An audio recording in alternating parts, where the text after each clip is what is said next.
B, Blaine Fowler, college basketball analyst, back in Studio B. Welcome, my friend. What's up, guys? #1 Gonzaga. That's Coming what's up. Thursday. What do you think? You were surprised by that. I am surprised. I'm not surprised by it. We like on the air on Saturday, we were just saying, hey, when we looked at the score and saw how ridiculous they were pounding, who were they playing Saturday? Pepperdine. We We were going, they'll win that. They'll be one coming in Thursday. We just figured they would. So it surprised Jerem. Jerem thought that they'd put Kansas up there because of the road I win, thought beating #4 was greater than beating Pepperdine, but okay. But the thing is, Kansas had lost earlier in the week, and Kentucky lost twice, so Right. they value the undefeated mark. No, for and Gonzaga. they the first should be Yeah. number one. If they weren't number one, then something fishy was going on, and so I expected them to be one coming in. It doesn't surprise me. Yeah. And They they finally valued it. deserve to be number one. What is home court worth to BYU in a game like they will host on Thursday? It's huge for them. You guys already pointed out the stat of the day was they're 19 points better at home. But let's talk about the behind the scenes of why that is. And people are going to go, huh? It's because defensively they're way better at home. And what I've watched on the road with, and we keep talking about how young this team is, but young teams make bad decisions. When BYU gets out on the road and they don't have that home crowd egging them on and pushing them and giving them energy to defend, to stay low in their stance and to play defense, teams make shots against them on the road. And, like Jared Brownridge makes a few threes. Then you see guys on the offensive end hurrying up, not running the offense, forcing shots.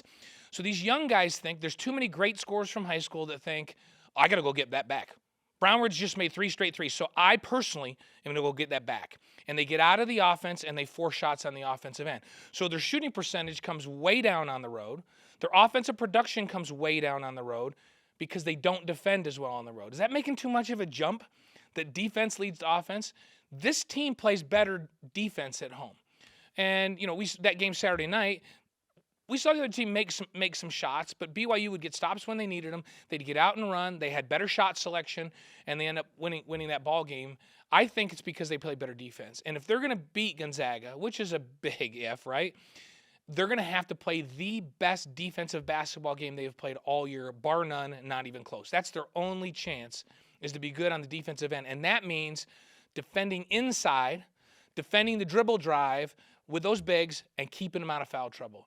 If Mika and Yoli Child spend significant time on the bench in that first half with fouls, then BYU's really going to struggle to even stay close. When BYU beat or hung with Gonzaga when they've been in the top 3, so in Spokane, I was at that game, 2 years ago. Kevin Pangos was terrible. Wilcher was terrible in those games. They were 5 for 23. Then at home, #2 Gonzaga, 4 years ago, Pangos was 1 for 12. That's kind of what it took, was good defense, but an off night from one of the guys on the other side. This Gonzaga team seems like they have too much balance. They've got 7 guys that could go off on you. So one guy can't have a bad night. You have to have 2 of them have a bad night. Ooh. Because they typically don't rely on somebody to get 30. But, so I was going down. Go down the list. Perkins has had a 26-point night. Matthews has had a 36-point night. Williams Goss has had a 36-point night. By the way, his cousin is a Cougarette. Oh, no kidding. Yeah, his cousin's a Cougarette. Well then. Get him at BYU. But anyhow, Jonathan Williams, a 27-point night. Karnowski's had a 24-point night. Silas Nelson's had an 18-point night off the bench. Zach Collins has had a 21-point night. I just named 7 guys that have had, 6 that have had 18, 7 that's had 18 or more, 6 that have a 20-plus or more night. So any one of these guys left unattended can absolutely kill you. And this is a team offensively that's very smart. They execute what they're supposed to do, so they don't take bad shots, and they get it to the guys that are open. And the guys that are open make shots. Hey, that's how you get to be number 1, right? And you look at where they are in field goal percentage in the league, they're number 1. They shoot almost 52% from the field because they don't take bad shots. So they're going to have a couple of guys have bad nights. Well, a couple of guys only have bad nights when you defend like crazy and force them to have bad nights. Contested shots on the perimeter, nothing easy inside. And again, it's going to mean that BYU's first 5 have to be able to play extended minutes without fouling to be able to have that kind of defensive effort to cause them problems. Then you get them on the road, and if it's a close game, and here's BYU's advantage right now. They've been pummeling people. So they haven't been in a tight ball game in a long time. That's the thing. They haven't played in a close game. What a great problem for and Gonzaga. And in an environment like this. This will be the craziest environment they've been in all year, period. Yeah. If this is a tight ball game midway through the second half, with this place going nuts and BYU's guarding and getting energy now 30 minutes into the game to guard because they've stayed with them. So if BYU can keep that crowd in it, now they got a chance going down the stretch because they'll have the energy to defend, and Gonzaga will be going, why? They'll be talking to each other. Now, I think it's a veteran team, and they're really good, and they may be able to weather that anyhow. But that's the opportunity that BYU has to create for themselves.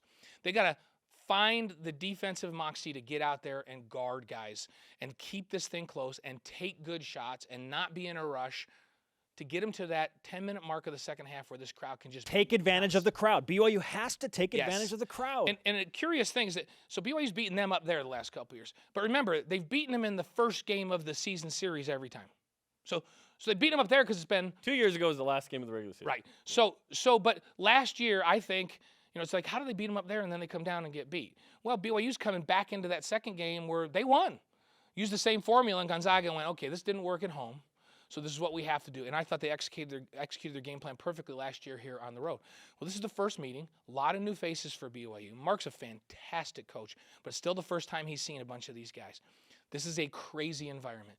That's BYU's shot. But if they don't play great D, they don't have a shot. You played for a team that was ranked number 1 in the country as well in 1984 with BYU football. Someone right now is like, wait, what? Like one person. Huh? Gonzaga's number 1. Is there a difference once you slide into that number 1 spot of being the number 1 team now? Because that's Gonzaga's fate. You add a little bit of extra pressure, which is good pressure, I think. But here's what, when I was playing way back then, we usually don't go, hey, when I was playing, because I hate that. But I want you to do that. If you want me to do it right now, let me tell you the difference. It's a pattern of winning. So every time we step, because this wasn't just the guys I played with in 84. This was because in 1978 and 79 and 80 and 80, every one of those years leading up, BYU dominated. They get behind, it didn't matter. Hey, Giff Nielsen's going to bring us back. Doesn't matter. Hey, Steve's going to throw 3 touchdowns. Hey, McMahon, we got the ball back with 2 minutes to go, down by 5. What's wrong with these people? Are they idiots? Jim's going to take them down the field and we're going to score. And so you stepped out onto the field every time expecting to win. And you didn't panic when you got behind because you expected to win. So you play loose because you play confident. You don't panic, so you don't force shots. Gonzaga's got a body of work that's not just, hey, we're number 1 right now. They've been really good for a long time. So that program has them go into places and assume and that they're going to win. And they play with confidence and they play loose. And the only way you take that away from them is it's not going to happen if you just play good for 5 minutes. Because they're going to go, we've been behind before. We always win. It has to be a sustained effort to get them into the last 10 minutes of the game where they start to go, whoa, like nobody hangs with us this long and gives us this problem. So then they start to question themselves. But a veteran team, number 1 or not number 1, that's been this good this long, it takes a long time to shake their confidence and make them feel like they're out of a ball game. So this is a really good basketball team. It's going to be fun to watch. The matchup, Mika against the bigs for Gonzaga, because they have multiple, with Karnowski down. I don't think they can guard Mika. Now, can Mika guard them without fouling? That's the question. Yeah. I think Mika is the most skilled big man in the Mountain West, or in the West Coast. I'm doing the Mountain West. He's better than anybody in the Mountain West. I've seen every team in that league. So I haven't done any of the Pac-12 yet, face-to-face yet. I've been watching the Pac-12. You'd be hard to find a more skilled offensive player in the post than Mika in the Western United States right now. And this will be Mika's coming out party in terms of, okay, can he do it against really, really good competition? And I'm excited to see that matchup too. And here's the difference between Gonzaga this year and past years. And this is coming right from Mike Dunlap. We had a nice visit with him, and after we talked about all the things for the game. And if you don't know who that is, that's the head coach for LMU that we visited with on Saturday. And we said, okay, hey, give us a scouting report because you've played these guys. And he said, you look at them in the past, they've been really, really talented, unbelievably skilled offensively, and good defensively. He says, this team has a nastiness about it that he's never seen in the Gonzaga team.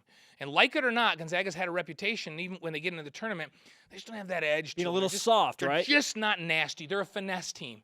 Well, I got news for you. This year, they're very good offensively at executing like they have been, and then they got a nastiness about them on the defensive side that makes them a number 1 team. I think, and we asked him, he goes, if they get the right draw in the tournament, they're a legit Final Four team. That's Mike Dunlap. That's not us saying that. That's somebody I value his opinion very highly. And so that's the opportunity in front of BYU. If you can't get up for that, if you can't play defense out of your mind and stay low in your stance and do everything you can, the risk BYU has is getting 2 up on the offensive end. Play like crazed dogs on defense. And then on offense, put on a different face and play with poise and take good shots. That's what it's going to take. Do they have a shot?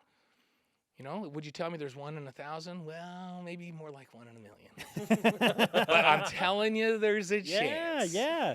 Hey, Ken Palm gives BYU a 9%. That's right. So he's saying 9 in 100. And because it's Gonzaga, you think there's a chance. Maybe we should go. Do they have a 50-50 chance? Maybe more like 9 in 100.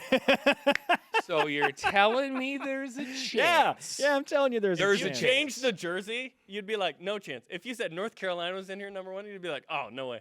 Duke. But it's Gonzaga. But it's Gonzaga, so you believe, right? Yes, They're- because they're- the hey, programs guys, know each they're- other well. They're as good as any of those teams. Absolutely. That's They're the thing. as good That's as what I'm any of thinking. those They're teams. ranked higher than all of those But teams. having said that, Yeah. BYU has the offensive skills that if they can knuckle down and play D and take good shots in the Marriott Center, they can stay with anybody. But we'll see. Man, We'll have a pretty good idea 5 minutes in, but we really won't know until Halfway through the second halfway half. through the second half. If they're in this ball game, now Gonzaga's got themselves a ball game. Okay, give me one name. Eric Meek has been Mr. Consistency for BYU. I'm not expecting anything less from him. But who is the Y factor for you on Thursday night for BYU? And I hate putting pressure on guys, but it's 2 guys. But I think Emory has to be really good defensively outside. He has to be really good out there on the defensive end. And I'm going to look at this game, and it's not even going to be about does he score a bunch of points. Does he play great defense? Because I think he's the energy guy that makes everybody else on the guard line play harder. So will then Hawes catch the vision and play good defense? Will Eli catch the vision and play defense? I think Emory is the tone setter defensively. So to me, it's not so much does Emory come out and score lots of points. Does he set the tone defensively? And we may not be able to see it on a stat line, but ask me at halftime on Saturday if Emory's the X factor, and it may not have anything to do with stats. It'll be how he's playing defensively. So to me, he is. And then he needs to make good shot selections on the other end. So you can't get too excited when he makes a great play and go down there. So he's got him. So I think to me, the way he plays will have a big impact on BYU in this one. Blaine Fowler bringing it in Studio B. #1 ranked Gonzaga coming to town on Thursday. Great stuff. Thanks, Blaine.